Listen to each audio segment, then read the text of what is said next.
Welcome back to Project Blackwood. If you're a regular listener, you know the drill. We pull a file from the stack, usually something that explains why the world looks the way it does today, and we dissect it. We aren't just reading headlines, we are looking for the mechanics. Today, we are opening the file on a company that, for better or for worse, functions as the central nervous system of the American consumer economy. We are looking at Walmart. And honestly, consumer economy might be too small a term for what this has become by 2026.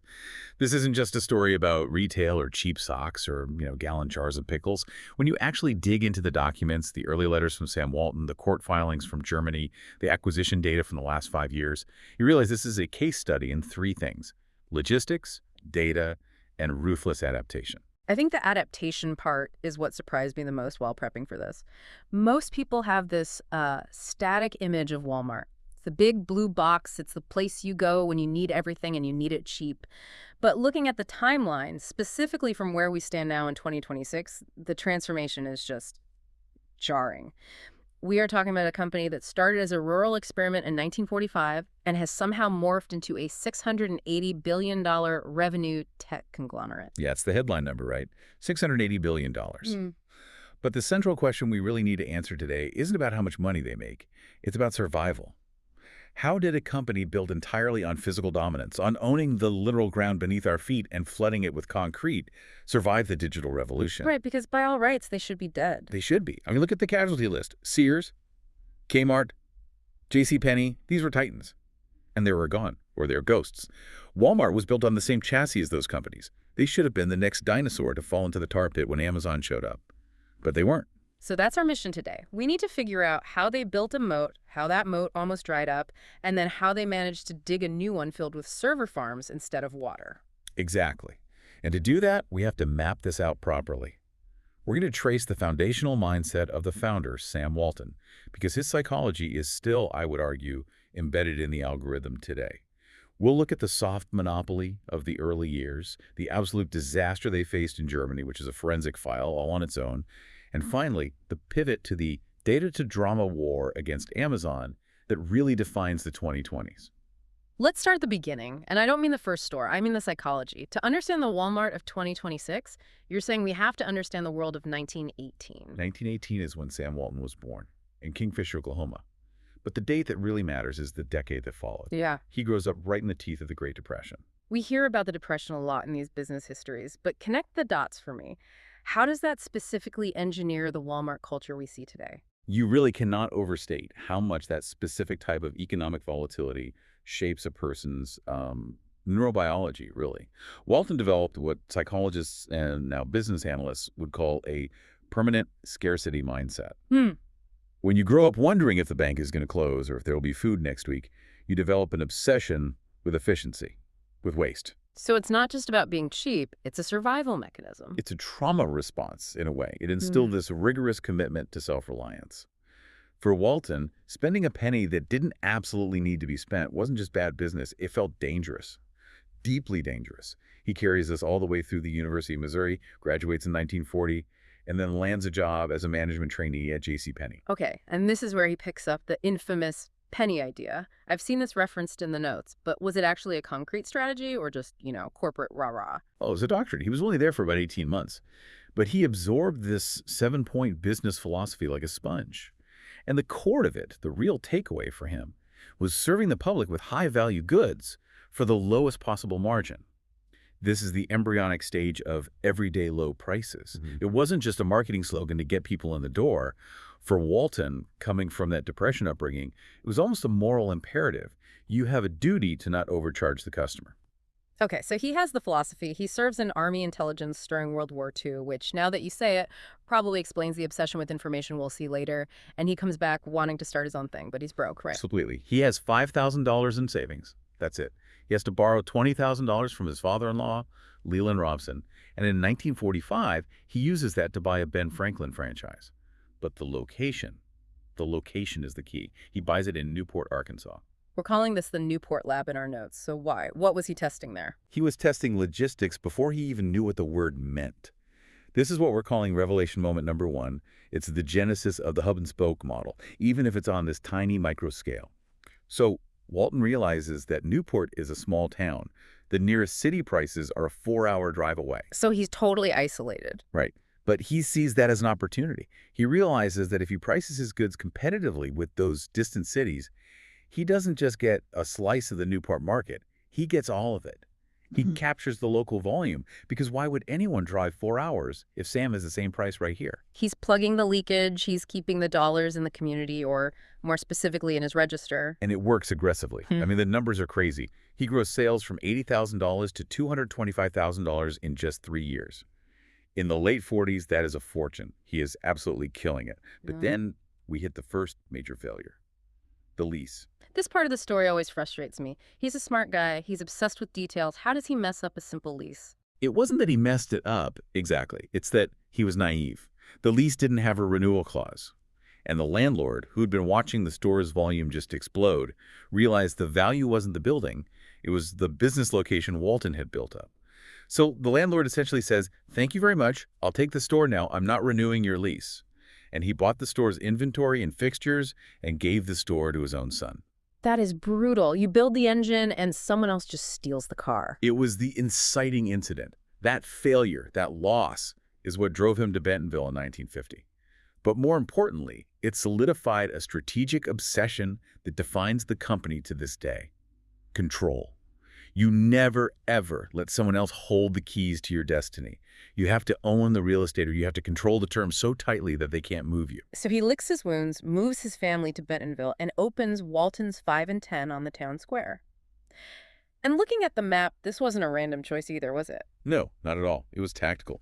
Bentonville is right near the borders of 4 states. He starts studying the differences in tax laws and, get this, hunting seasons between Arkansas, Missouri, Oklahoma, and Kansas. Hunting seasons? What does that have to do with retail? Think about it.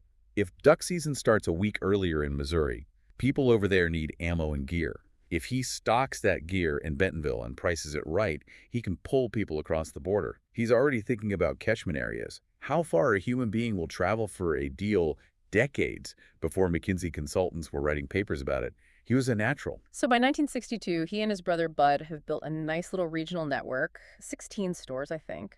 But Sam isn't satisfied. He wants to go bigger, and he wants to go lower on the margins. And this leads to the break.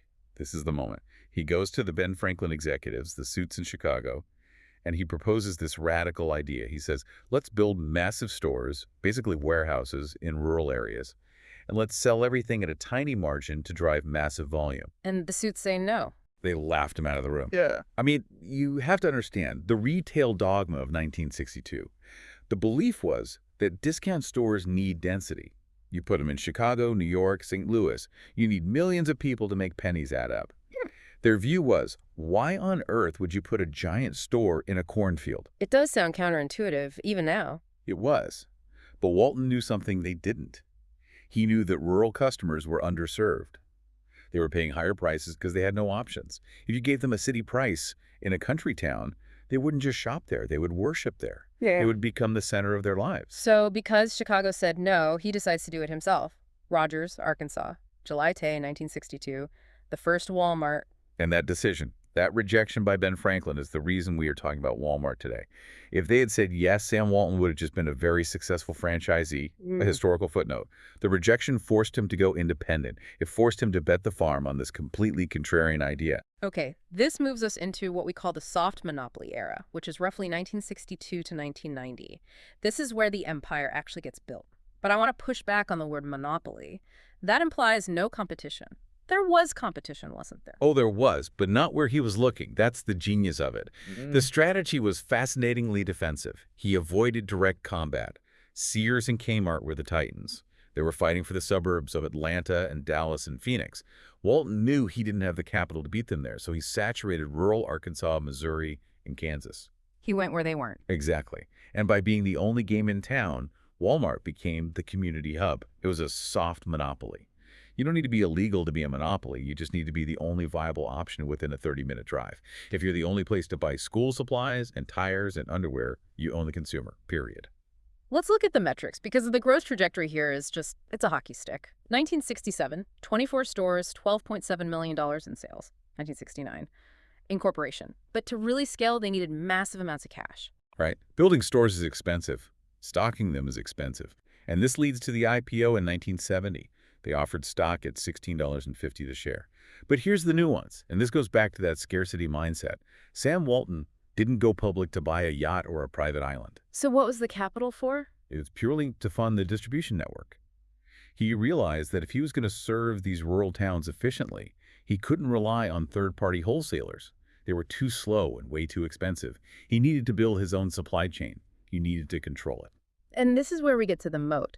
We always talk about Walmart as a retailer, but in the notes, you argue they're actually a logistics company that just happens to sell groceries. That's the secret sauce. Yeah. In 1971, they built the first massive distribution center in Bentonville. The strategy was hub and spoke. You build a giant warehouse, the hub, and then you cluster your stores, the spokes, within a one-day drive of that warehouse. Why does the one-day drive matter so much? That seems like a small detail. Oh, it's the difference between profit and loss. It's everything.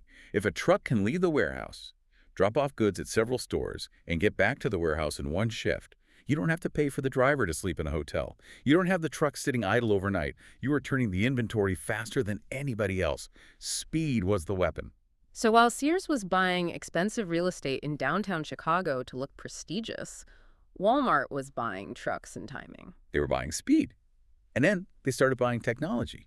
This is the part that blows my mind, and I think it gets completely overlooked in the story. In 1987, Walmart completed a private satellite network. Wait, 1987, most people didn't even have a computer. They built their own satellite network. It cost them $24 million. At the time, the board thought Sam was crazy, utterly crazy. Why does a discount store need space-age tech? But it was the largest private satellite network in the U.S. at the time. So what did it actually do for them? What was the advantage? It was the nervous system. It allowed real-time data linking every single store to the home office in Bentonville. Before this, stores would literally mail in their orders or call them in on expensive phone lines. It was slow and clunky. With the satellite, Bentonville knew exactly how many tubes of Crest toothpaste sold in Rogers, Arkansas the second it happened. They could track a truck's location in real time. They could even control the air conditioning in a store in Florida from a desk in Arkansas to save on the electricity bill. That is the control obsession again, down to the thermostat. It's the nervous system. And it created this insane information advantage. By 1988, 90% of their stores had barcode readers. Kmart was still counting inventory by hand in many places. So while the competitors were focused on marketing or store decor, Walmart was focused on data accuracy. You can't compete on price if you don't know your costs down to the absolute penny. And then come the format innovations that build on this logistical base. 1983, Sam's Club. 1988, the Supercenter. The Supercenter was the kill shot, absolutely. Mixing grocery with general retail. It sounds completely normal to us now in 2026, but in 1988, it was radical. You go in for milk, a high-frequency purchase, and you walk out with a lawnmower or a new TV. It just dramatically increased the frequency of visits and the average basket size. And the victory lap comes in October 1989. Walmart unseats Sears and Kmart to become the largest U.S. retailer by revenue. Just think about the velocity of that. In roughly 27 years, they went from one store in a field in Arkansas to being the biggest, most entrenched companies in American history. It's astonishing. But then the timeline shifts. 1992, Sam Walton dies. And this brings us to part 3, the global stumble. Because after Sam, the company tries to take this model, this specifically American rural model, and just kind of paste it onto the rest of the world. Robson Walton, his son, takes over, and the mission is clear. Yeah. Finish saturating the U.S., which it did by 1995, finally reaching Vermont, and then conquer the globe. And it works in some places, right? Mexico, Canada. Mexico and Canada worked because the markets were culturally similar, or in the case of Mexico, underserved in a similar way to rural America in the 60s. They bought the Woolco chain in Canada, which was a smart acquisition. It was a plug-and-play situation. Very little friction. But then Yeah. we have to talk about Germany. Germany. This is the case study in failure. If you are an MBA student anywhere in the world, you study this as a giant warning, a cautionary tale. Okay, set the scene for us. It's 1997. They acquired 2 German chains, Wertkauf and Interspar, about 85 stores total. Yeah. And they march in with this incredible arrogance that basically says, we are Walmart. We won in America. The German way is wrong. Our way is right. And we will win here. And they immediately tried to implement the Walmart way. And the Walmart way crashed headfirst into German culture. It was a disaster on every conceivable level: cultural, labor, and legal. Let's break those down. Cultural first. What went so wrong? Okay, so take the greeters. In the U.S., Having a nice older person at the door saying hello is seen as friendly, welcoming. In Germany, shoppers found it deeply suspicious. The cultural reaction was, why is this stranger talking to me? Are they checking if I stole something? Is the store trying to pressure me? It just made people deeply uncomfortable. And I read about the smiling policy. That can't be real. Oh, it's real. Walmart requires employees to smile at customers who come within 10 feet. In German culture, smiling at a stranger like that is often interpreted as either being fake or, worse, flirting. So you had male customers thinking the female cashiers were hitting on them and female customers feeling patronized. It was just wrong. The cultural context was completely missed. And please tell me they didn't try the morning chant. Well, the Walmart cheer, give me a W, give me an A.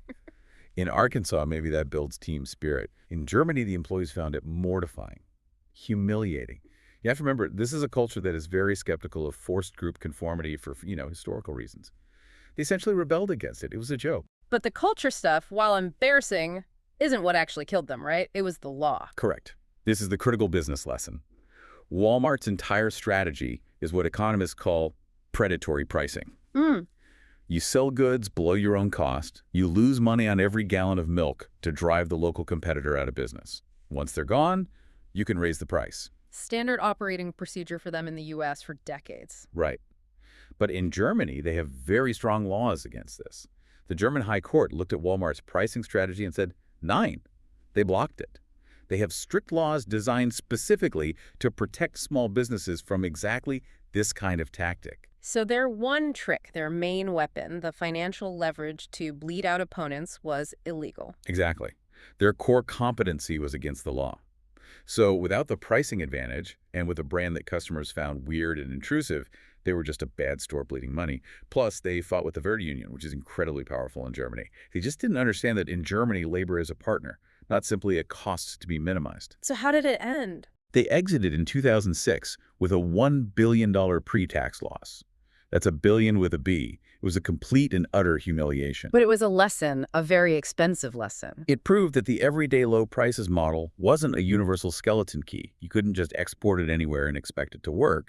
It forced them to change strategy entirely for future international expansion, moving toward joint ventures, like they did with Massmart in South Africa later on.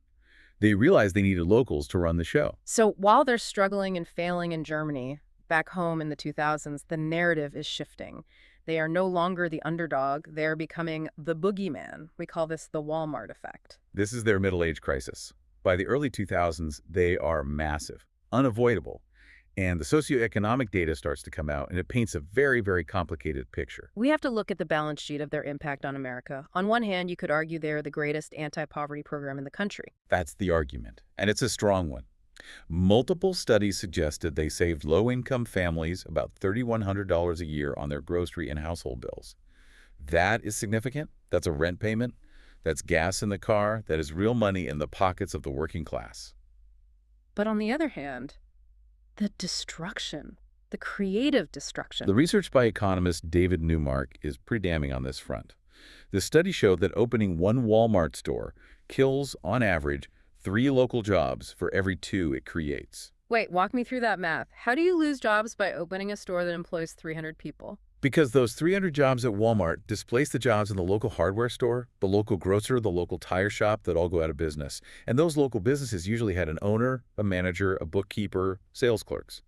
Walmart replaces them with fewer and often lower-wage associate jobs. The same study showed that retail wages in a county would drop by 0.5% to 0.9% after a store opened. So they lowered the cost of goods, but they also lowered the ability of the community to earn a living to buy those goods. That's the trade-off. That's the Walmart effect in a nutshell. And they captured insane market share.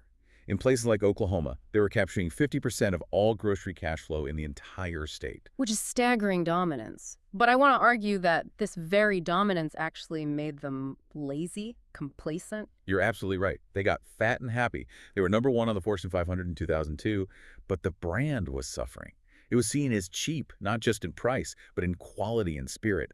And more importantly, they completely ignored the threat that was growing on the horizon. The stay-in-your-lane fallacy. Exactly. Walmart looked at Amazon in 2005 and basically said, you sell books and DVDs online, that's cute. We sell groceries and clothes in physical stores. You stay in your lane, we'll stay in ours. They didn't see Amazon as a peer, not even as a competitor. They saw them as a fancy mail order catalog.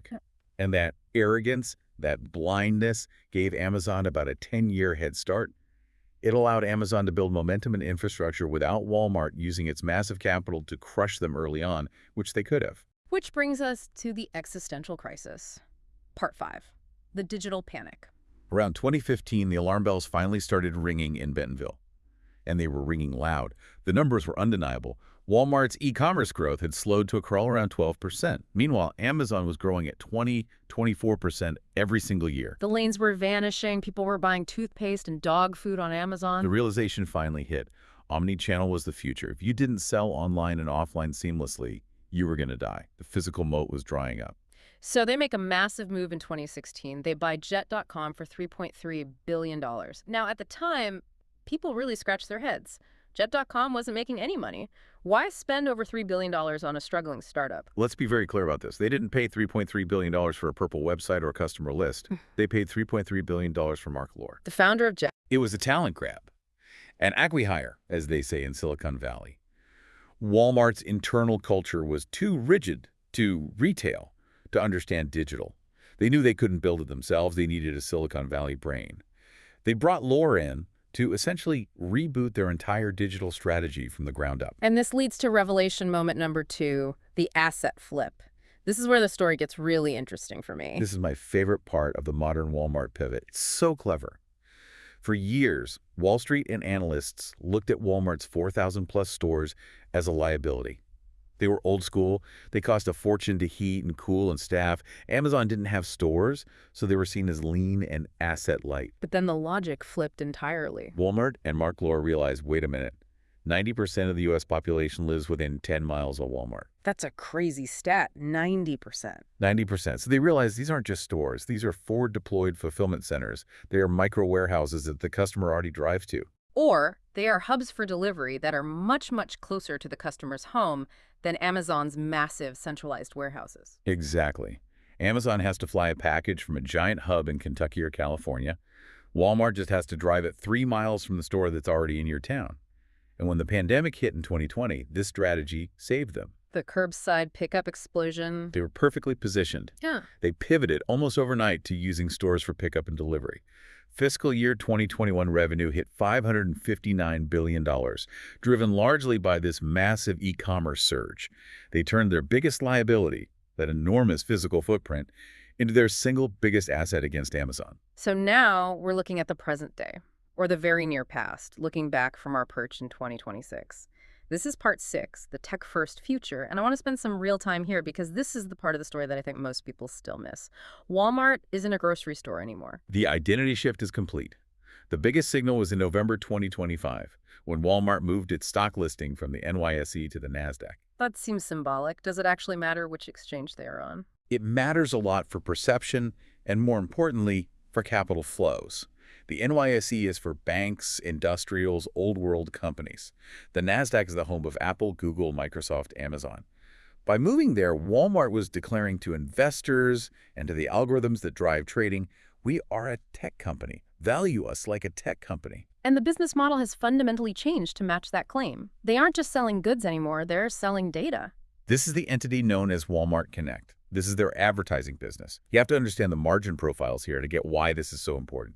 Retail margins selling a banana or a t-shirt are razor thin, maybe 3% or 4% if you're lucky. Basically, they make pennies on the dollar on the stuff they sell. Right. But digital advertising margins, those can be 70% or 80%, pure profit. So how does Walmart Connect work exactly? They use their customer data. They know you buy Pampers diapers every 2 weeks. They know you buy a specific brand of dog food every month. They use that first-party purchase data to sell highly targeted ads to Procter & Gamble or Purina on their website and now on the thousands of screens inside their stores. Ah, so they use the massive profit from those high-margin ads to subsidize the low prices on the milk and eggs. It's a flywheel, a powerful one. The cheap milk brings you into the ecosystem. The data from you buying the milk allows them to sell an ad. The profit from the ad allows them to keep the milk cheap. Amazon has been doing this for years with their ad business, but Walmart is catching up incredibly fast. This explains the Vizio acquisition in 2024. I remember when that happened, I thought, why is Walmart buying a cheap TV company? It seems so random. They paid $2.3 billion for Vizio. And I promise you, They didn't do it because they love manufacturing televisions. Manufacturing hardware is a terrible low-margin business. So what did they buy for $2.3 billion? They bought the glass. They wanted to control the screen in your living room. Vizio TVs have an operating system called SmartCast. It uses technology to track what you are watching. That's called ACR data, right? Automatic content recognition. Correct. It knows if you're watching a cooking show. It knows if you're playing a video game. If Walmart owns that operating system, they can show you ads on your TV that are directly linked to your purchase history at their store. So I buy popcorn at Walmart, and then later that night my Vizio TV suggests a movie rental. Or, even more powerfully, you watch a cooking show on your Vizio TV, and the next day your Walmart app sends you a push notification with a deal on the exact brand of cookware used in the show. It closes the data loop between what you watch and what you buy. It's aggressive and, frankly, a little dystopian. It's incredibly aggressive, but from a strategy standpoint. It's necessary. Amazon has Prime Video and Fire TV.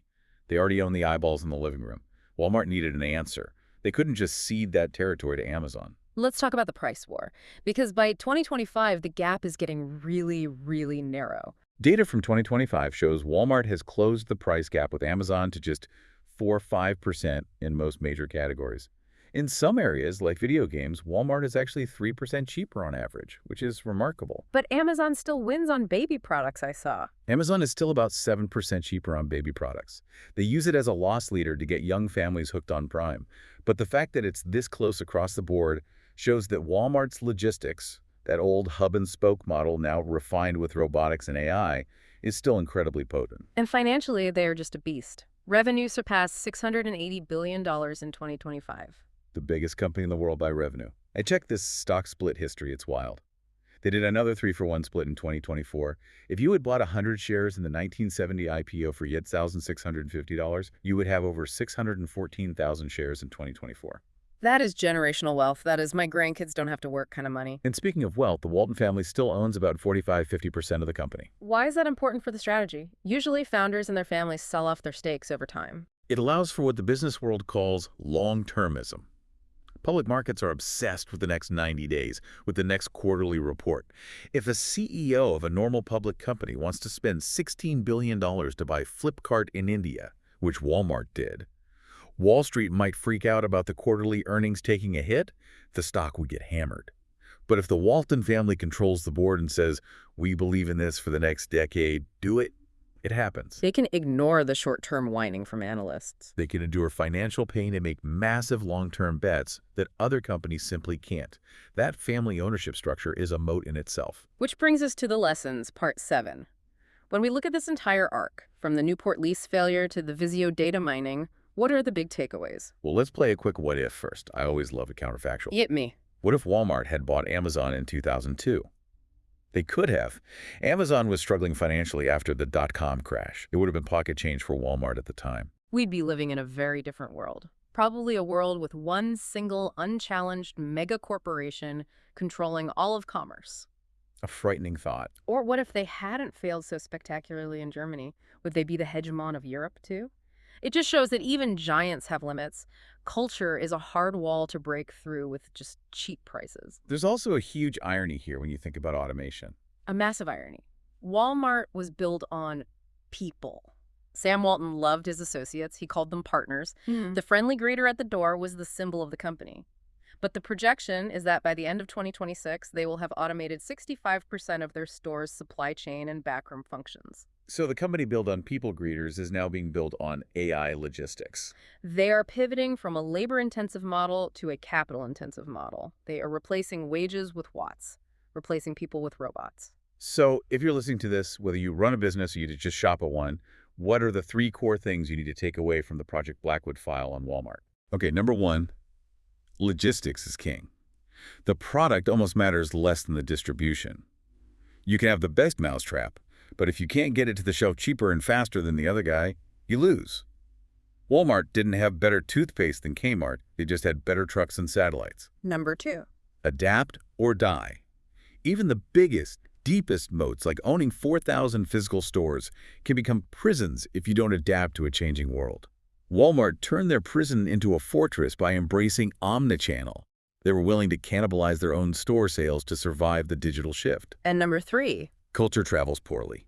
That's the Germany lesson. You cannot just copy-paste your business culture onto a foreign country without deep, humble understanding of the local nuance. Arrogance is the most expensive luxury in business. It's a fascinating story. It's messy, it's impressive, and it's a little scary all at once. It really is. A true American epic. So here's the final thought to chew on as we close the file. Sam Walton's original mission statement was to save people money so they can live better. A noble goal on the surface. But in 2026, Walmart is a data enterprise that owns the logistics of the consumer economy. They saved us money, sure, but at what cost? At the cost of reshaping the entire labor market, destroying main streets, and now tracking our viewing habits to sell us more stuff more efficiently. It raises the fundamental question. As Walmart automates more and more, and Amazon expands its physical footprint with grocery stores and clinics, are we just looking at a future where there's effectively no distinction between the two? Are they just two sides of the same algorithmic coin, both driving toward the same endpoint? That's the billion-dollar, or I guess trillion-dollar question. And as consumers, we're the ones flipping that coin with our wallets every single day. Thanks for joining us on this deep dive into Project Blackwood. Keep asking questions. Keep looking beneath the surface. We'll see you next time.